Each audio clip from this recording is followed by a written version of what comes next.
നല്ല നീണ്ട ഇടതൂർന്ന മുടിക്കും അതുപോലെ നല്ല സ്കിന്നിനും നമ്മൾ തയ്യാറാക്കുന്നത് ഒരു ബയോട്ടിൻ പൗഡറാണ്. എന്തിനീ മുടിക്കും സ്കിന്നിനും മാത്രമല്ല, നമ്മുടെ ശരീരത്തിലുള്ള എല്ലാ പ്രവർത്തനങ്ങൾക്കും ഇത് അത്യാവശ്യമാണ്. അപ്പോൾ നമുക്ക് വീട്ടിൽ തന്നെ ഈ ഒരു ബയോട്ടിൻ പൗഡർ തയ്യാറാക്കിയെടുക്കാം.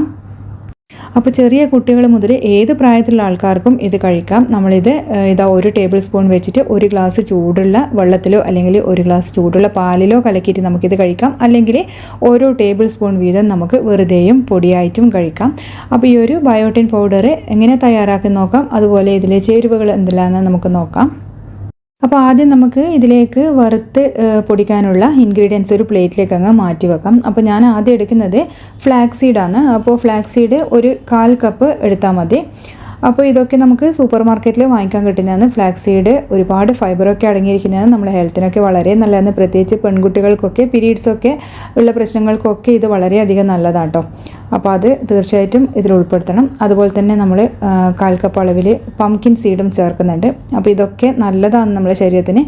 അപ്പോൾ അതുകൊണ്ട് തന്നെ ഇത് തീർച്ചയായിട്ടും ഭക്ഷണത്തിൽ ഉൾപ്പെടുത്തുക. ഡെയിലി നമുക്ക് കഴിച്ചാൽ തന്നെ വളരെ നല്ലതാണ്. പിന്നെ നമ്മൾ ചേർക്കുന്നത് സൺഫ്ലവർ സീഡാണ്. അതും 1/4 കപ്പ് എടുക്കുന്നുണ്ട്. പിന്നെ കറുത്ത എള്ളാണ് എടുക്കുന്നത്. എള്ളും 1/4 കപ്പ് എടുക്കാം. കറുപ്പോ വെളുപ്പോ ഏത് വേണമെങ്കിലും എടുക്കാം കേട്ടോ എള്ള്.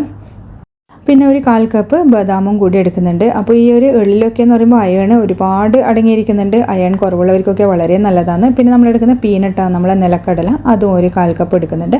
പിന്നെ ഒരു 1/2 കപ്പ് എടുക്കുന്നത് നമ്മൾ ലോട്ടസ് സീഡാണ്. അപ്പോൾ ലോട്ടസ് സീഡും ഒക്കെ നമുക്ക് പെൺകുട്ടികൾക്കുള്ള PCOD അതുപോലെ പീരീഡ്സിൻ്റെ കുറേ ബുദ്ധിമുട്ടുകളൊക്കെ ഉണ്ടാവില്ലേ, അതിനൊക്കെ വളരെ നല്ലതാണ്. പീരീഡ്സൊക്കെ കറക്റ്റായിട്ട് വരാൻ വേണ്ടിയിട്ട് ഈ ഒരു സീഡ്സും അതുപോലെ നമ്മളെ നട്ട്സും ഒക്കെ നല്ലോണം ഹെൽപ്പ് ചെയ്യുന്നതാണ്. അപ്പോൾ ഇത്രയും ഇൻഗ്രീഡിയൻസ് നമ്മൾ ഒരുമിച്ചിട്ട് ഒരു ഫ്രൈങ് പാനിലിട്ടൊന്ന് വറുത്തെടുക്കുക ചെയ്യുന്നത്. അപ്പോൾ ഒരു അടി കട്ടിയുള്ള ഒരു പാനോ വേറെ ഏതെങ്കിലും ഒരു ഉരുളിയോ വെച്ചിട്ട് വേണം നമ്മളിതൊന്ന് വറുത്തെടുക്കാൻ. കരിഞ്ഞു പോകരുത്. ഒരു ലോ ടു മീഡിയം ഫ്ലെയിമിലിട്ടിട്ട് വേണം നമ്മളിത് ചെയ്തെടുക്കാൻ. അപ്പോൾ ഇത്രയും സാധനങ്ങൾ നമ്മളെ മുടിക്കും സ്കിന്നിനും നമ്മളെ ഫുൾ ശരീരത്തിലെ എല്ലാ പ്രവർത്തനങ്ങൾക്കും അത്യാവശ്യമായിട്ടുള്ള സീഡ്സാണ്. അപ്പോൾ നമ്മൾ ഇതൊന്ന് റോസ്റ്റ് ചെയ്തെടുക്കുന്നുണ്ട്. ഒരുപാടങ്ങ് ഇതായിട്ട് കരിഞ്ഞു പോകരുത്. കരിഞ്ഞു പോയി കഴിഞ്ഞാൽ ആ ഒരു ചൊവ കയ്പ്പ് ടേസ്റ്റും എല്ലാം മുന്നിട്ട് നിൽക്കും. അതുകൊണ്ട് നോക്കിയിട്ട് വേണം ഇത് വറുത്തെടുക്കാൻ. അപ്പോൾ ഇത് റോസ്റ്റായി എന്ന് നമുക്ക് മനസ്സിലാക്കാമെന്ന് പറഞ്ഞാൽ നമ്മൾ എള്ളൊക്കെ ഒന്ന് ചെറുതായിട്ട് പൊട്ടിത്തുടങ്ങും. അതുപോലെ ഫ്ലാക്സ് സീഡും ഒന്ന് പൊട്ടി വരും. അപ്പോൾ അങ്ങനെ ഒരു സമയമാണ് നമുക്കിത് കറക്റ്റ് പാകമായി എന്ന് മനസ്സിലാക്കുന്നത്. അപ്പോൾ ഇനി അങ്ങനെ ചെയ്ത് കഴിഞ്ഞാൽ ഇത് നമുക്ക് ഫ്ലെയിമിന് ഓഫാക്കാം. അപ്പോൾ നമ്മളെ ലോട്ടസ് സീഡ് നമ്മൾ വറുത്തെടുത്തില്ല, അതിന് പ്രത്യേകിച്ച് വേറൊരു വറവാണ്. അപ്പോൾ അതുകൊണ്ട് അത് വേറെ വറുത്തെടുക്കുക ഞാൻ ചെയ്യുന്നത്. അപ്പോൾ മറ്റേ ഞാൻ വേറൊരു പ്ലേറ്റിലേക്ക് അങ്ങ് മാറ്റി വെച്ചിട്ടുണ്ട്. എന്നിട്ട് നമുക്കിത് ചെറിയ ഫ്ലെയിമിലിട്ടിട്ട് നമ്മുടെ ലോട്ടസ് സീഡ് വറുത്തെടുക്കാം. അപ്പോൾ ലോട്ടസ് സീഡ് നമുക്ക് കുറച്ച് ഒരു കൈപ്പിടിയോളം ഡെയിലി കഴിച്ചാൽ നല്ലതാണ്. അതായത് നമ്മൾ ഇതുപോലെ വെറുതെ വറുത്തിട്ട് ചാട്ട് പോലെയൊക്കെ ഉണ്ടാക്കിയിട്ട് മസാലപ്പൊടികളൊക്കെ ചേർത്തിട്ട് കഴിക്കാൻ നല്ല ടേസ്റ്റാണ്. അപ്പോൾ ഇതും ഹൈ ഫ്ലെയിമിലൊന്നും ഇട്ട് വറുക്കരുത്, ചെറിയ ഫ്ലെയിമിലിട്ടിട്ട് വേണം വറുത്തെടുക്കാൻ. അപ്പോൾ ഇത് ആയി എന്ന് കാണുന്നത് എങ്ങനെയാണെന്ന് പറഞ്ഞു കഴിഞ്ഞാൽ നമ്മൾ ഒന്ന് ഇതിങ്ങനെ പൊട്ടിച്ച് നോക്കുക. പൊട്ടിച്ച് നോക്കുമ്പോൾ നല്ലോണം ക്രിസ്പി ആയിട്ട് ഇങ്ങനെ പൊടിഞ്ഞു പോകും. അപ്പോൾ അതാണ് അതിൻ്റെ കറക്റ്റ് പാകം. അപ്പോൾ ഈ ഒരു ലോട്ടസ് സീഡ് വറുത്തെടുക്കാൻ കുറച്ച് ടൈം തന്നെ വേണ്ടി വരും. അപ്പോൾ ചെറിയ ഫ്ലെയിമിലിട്ടിട്ട് തന്നെ വറുത്തെടുക്കണം. അല്ലെങ്കിൽ ഇത് പെട്ടെന്ന് കരിഞ്ഞു പോകും. പുറം ഭാഗം കരിഞ്ഞു പോയിട്ട് ഉൾഭാഗം ആയിപ്പോവാണ്ടിരിക്കും. അപ്പോൾ ഇതാ കുറച്ച് ടൈമും കൂടി ഏകദേശം ഒരു 10-15 മിനിറ്റോളം ചെറിയ ഫ്ലെയിമിലിട്ടിട്ടാണ് ഞാൻ ഇത് വറുത്തെടുത്ത്. ഇതുപോലെ പൊടിഞ്ഞു പോകണം. അതാണ് അതിൻ്റെ കറക്റ്റ് വറവ്. അപ്പോൾ നമ്മളിത് ഇനി ഫ്ലെയിം ഒന്ന് ഓഫാക്കിയിട്ടൊന്ന് മാറ്റി വെക്കുന്നുണ്ട്. അതുപോലെ ഇത്രയും ഇൻഗ്രീഡിയൻസ് മാത്രമേ ഉണ്ട്. ഒരുപാട് നട്ട്സും അതുപോലെ സീഡ്സും ഒന്നും ചേർക്കുന്നില്ല. സീഡ്സാണ് ഇതിൽ മെയിനായിട്ട് ഞാൻ എടുത്തത് തന്നെ.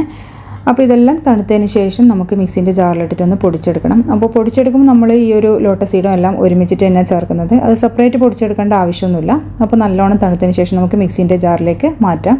അപ്പോൾ ഇത് ചെറിയ ജാറിലോ വലിയ ജാറിലോ ഏതിൽ വേണമെങ്കിലും പൊടിക്കുന്ന ജാറിലിട്ടിട്ട് പൊടിച്ചെടുക്കാം. ഒരു ബാച്ചായിട്ടോ 2 ബാച്ചായിട്ടോ അങ്ങനെ ചെയ്തെടുക്കാം.